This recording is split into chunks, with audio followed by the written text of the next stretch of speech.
Good morning, all. Today's our topic is Newton's first law of motion. Newton's first law of motion. These laws already are familiar to us because in previous classes we already discussed Newton's first law, Newton's second law, and Newton's third law. The first law is the linear motion. Now, what is the cause of the motion? First of all, we have to understand how the motion is produced in the objects. It is common experience that a force is to be applied on the object to produce motion in it.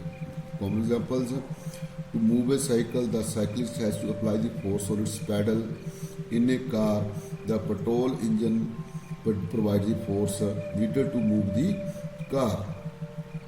So, before Galileo, scientists were of the view that a force is needed not only to start a motion but also to keep an object moving even the uniform velocity. In other words, an object remains in motion so long as the external force applied to produce remain present. So, this example, a cycle remain moving so long the force is applied on the pedal. If we stop pushing the pedal, the cycle stops. Similarly, if we turn off the engine of a car, the car. So these are some common examples. So we can say that all over we can say that the Newton's first law of motion. If a body is at rest, it remains at rest if an external force is applied on it. Or if a body is moving, it will continue to moving with the same speed in the same dimension unless a force is applied on it. So from this discussion we came to know that the Newton's first law of motion, if a body is in the state of motion,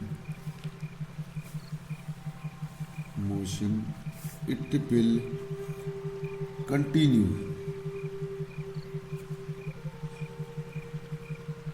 in motion,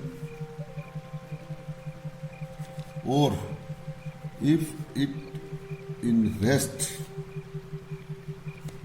then it will continue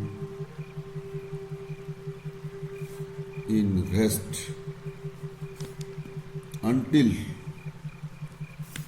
an external force is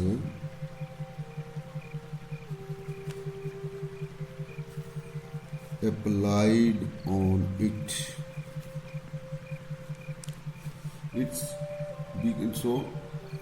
Newton's first law can be understood in the following two parts. First of all, the definition of inertia.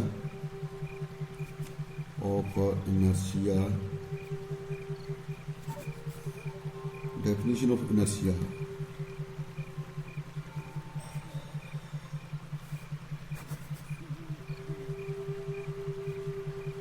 Or definition of force.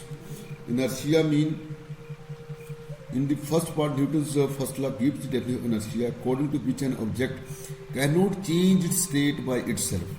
If the object is in the state of rest, it will remain in state of rest, and if it is moving in some direction, it will continue to move with the same speed in the same direction unless an external force is applied on it. Its common example: if a book is lying on a table, it will